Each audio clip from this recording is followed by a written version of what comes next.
So guys welcome back to another blog. तर कसे तुमचं सगळे, आय होप की तुम्ही मजेत असाल. सो आपलं तुम्ही बघितलं आता मी 2-4 सामान काढलं. तर ते म्हणजे असं की आता आपले प्रॅक्टिकल जवळजवळ आता संपत आलेले आणि प्रॅक्टिकल संपत आले म्हटल्यावर शिट्ट पूर्ण करायला लागेल. लास्ट टाईम विचार केला होता की ज्या दिवशी प्रॅक्टिकल होईल ना त्याच दिवशी लिहायचं. पण असं म्हणता आता ते पण प्रॅक्टिकल संपत आले आणि ते एक पण लिहिलेलं नाही. आता फायनली सगळं लिहून घ्यायला लागेल मला आज. आणि आज झालं वाटतं, आजचे लास्ट प्रॅक्टिकल होतं. आता सर्व लिहितो आहे मी, थोडा पसारा आहे इथं, हे शीट वगैरे हे असं. आता पटापटमध्ये लिहून घेतो नाही का, कारण टाईम नाही. आता हा लास्ट आणि त्याच्या पुढचं एक लास्ट हप्ता राहणार आहे, लास्ट वीक राहणार आहे. त्याच्यानंतर चान्सेस कमी म्हणजे घेते ते, पण मग चान्सेस कमी थोडेसे, उगाच काय बोलणे खायचे. म्हणून म्हणलं चला लिहून टाका फटा. आणि येतं फिजिक्सच आहे, अजून बाकी इलेक्ट्रॉनिक्सचं बाकी आहे, ते नंतरून लिहेल. पण पहिले यायला तर सुरुवात करूया. प्रॅक्टिकल लिहिता लिहिता थोडंसं तुम्हाला एक्सप्लेन करून देतो की प्रॅक्टिकल आम्ही कशी लिहितो. तर बघा, आपली अशी शीट राहत्या, याच्यापेक्षा पण मोठी साईज राहते, पण मी 4मध्ये काढली आता, त्याच्यामुळे थोडी छोटी दिसते. सो अशा प्रकारे म्हणजे त्याच्यावर एम ॲप्रेटेसमध्ये दिसलं असं, एम ॲप्रेटेस वगैरे लिहिलेलं तर याच्या पुढं जशी शीट भेटली त्यानुसार ते लिहायचं, आपलं नाव वगैरे टायटल सगळं लिहून पूर्ण करायचं. त्यानंतर मग जे शीटमध्ये दिलेलं आहे जसं सर्किट डायग्राम, थोडीशी थेअरी, कॅल्क्युलेशन आणि जे रीडिंग्स आपण घेतले, ऑब्झर्वेशन टेबल रीडिंग वगैरे, आणि लास्टला रिझल्ट आणि क्वेश्चन्स असले तर ते किंवा नाही असं. तर आता एक थोडंसं लिहितो मी आणि तुम्हाला दाखवतो.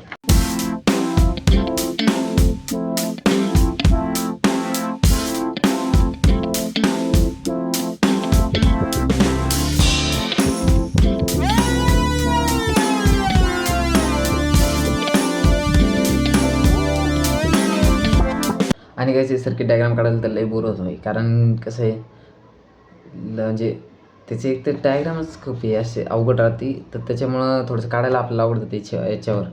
कारण कसं आहे, समजा लाईनिंग असतं याच्यावर, समजा लाईन असतात तर मग आपण जो कॉलम वगैरे कॉलम वगैरे स्क्वेअर वगैरे एकदम प्रॉपर काढले असते, पण लाईनच नाही, मग ते थोडंसं वर खाली होतं ना. आणि त्याच्यात मग मॅडम म्हणते की हे थोडंसं चांगलं करायचं, डिझायनिंग चांगली करायचं, कशी शीट लिहिली आहे, काय लिहिलं वगैरे, असं असं लई बोली वचन त्या. म्हणून खूप तुम्हाला जेव्हा BSc लिहायचं तुम्ही, तेव्हा तुम्हाला कळेल काय हालत राहते. आपल्याला वाटतं BSc सोपं आहे, मग सोपं नाही. तुम्ही माझ्या मागचे व्हिडिओ पण बघा, त्याच्या पण शीटमध्ये असंच होतं, एवढंच लिहायला लागायचं. जुने व्हिडिओ 2-3 त्या बघा तुम्ही, त्याच्यामध्ये पण असं भरपूर लिहायला लागायचं. त्या टायमाला तरी मी ॲटलिस्ट याला आहे ना, याला लाईन मारत होतो बरं का, स्केलनी. ते काम आहे तुम्ही बघा त्या व्हिडिओमध्ये दिसतं तुम्हाला, ते काम किती अवघड होतं. म्हणून मी यावेळेस म्हणलं नाही, कोण एवढं रिकामे कामं करत असेल. फक्त ते असं पण ते लिहून नंतर चेक करून देत्या, एक्सटर्नल जाऊ येतो, सही मारून देते, बघता बस, काहीच करत नाही. त्याच्यामुळे विचार केला डायरेक्ट लिहून द्यायचं, फक्त बस मार्क भेटले बस झालं. काय आपल्याला जास्त अपेक्षा नाही.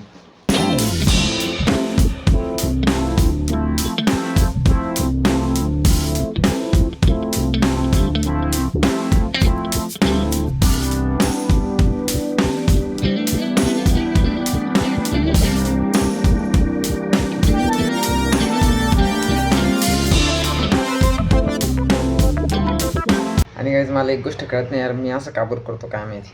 की पहिले मी ठरवलं होतं जेव्हा सेकंड इयरला आलो ना भाई, की मला फर्स्ट इयरचं माहीत होतं की पहिल्यांदा प्रॅक्टिकल झालं ना, शेवटी लिहायला सुरुवात करतो. मग त्याच्यामुळे खूप अडचण होती नाही की, म्हणजे अडचण म्हणजे असं की कंटाळा खूप येतो नाही की एकखट्टी एवढं सगळं लिहायचं.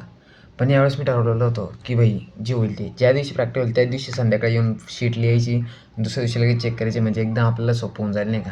पण ते तुम्हाला माहिती तिथं काय होणार नाही, आणि ते झालंच नाही. म्हणून मग आता लिहायला लागू राहिले, अशी पंचायत होती माझी. तर तुम्ही पण लिहा, टाईम वाया घालवू नका. लिहा बाई, खरंच नंतर लय आवड होऊन जाते. मग कुठं टाईम भेटत नाही, कसं पण अक्षर काढून कसं पण जमा करायला लागतं, आणि त्याचे मार्क देत नाही बघा. मग तर आताच लिहायला सुरुवात करून द्या. फायनली आता पूर्ण प्रॅक्टिकल लिहून झालेलं आहे, आणि मी ह्यावेळेस आता सध्या एकच लिहितो, आणि एक राहिलं आता माझं नाही का. ते मी उद्या वगैरे करतो, कारण आता हे डायरेक्ट नेक्स्ट फ्रायडेला चेक करायचं आहे ना. आज पण फ्रायडे आणि ते डायरेक्ट नेक्स्ट फ्रायडेला, म्हणजे अजून एक वीक आहे. सो त्याच्यामुळे मग आता एवढं करतो. हे बघा तुम्हाला दाखवतो हे पूर्ण, म्हणजे इथून एम ॲप्रेट डायग्राम आणि इकडं ऑब्झर्वेशन टेबल. त्यानंतरून छोटंसं राहिलं त्याच्या लास्टचं प्रोसिजर नाही लिहित मी, फक्त जे मेन पॉईंट वगैरे, किंवा कधी तिथं क्वेश्चन असं राहता आणि कधी नसतात. याच्यात तर क्वेश्चन आन्सर नाही, बरं आहे. मग ते सगळं लिहिलेलं आहे. आता हे सध्या आता मग टोटल असे आमचे आहे 7 का 8 प्रॅक्टिकल आहे.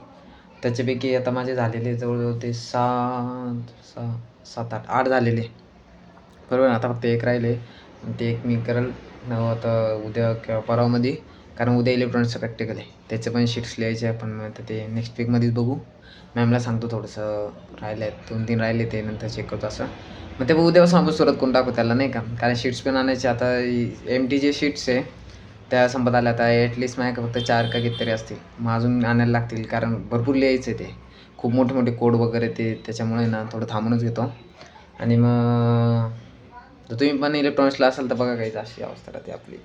काही टेन्शन घ्यायचं काम नाही, पण मग थोडा लिहायला कंटाळा येतो, बाकी काही नाही. सो मग माझे मित्र तर बघतच असतील ब्लॉग, तर त्यांना माहीतच असेल की इलेक्ट्रॉनिक्समध्ये काय होतं काही नाही. सो त्यांना पण म्हणा लिहून घ्या बाई, त्यानंतर टाईम नाही भेटत का, नंतर मग गार्डनमध्ये लिहित बसता तुम्ही. त्याच्यापेक्षा आत्ताच लिहून घे, म्हणजे तुला नंतर वेळ भेटेल. सो भेटूया असंच काही नेक्स्ट व्लॉगमध्ये. सो आत्तासाठी बाय बाय, भेटूया उद्याच्या व्लॉगमध्ये. बाय.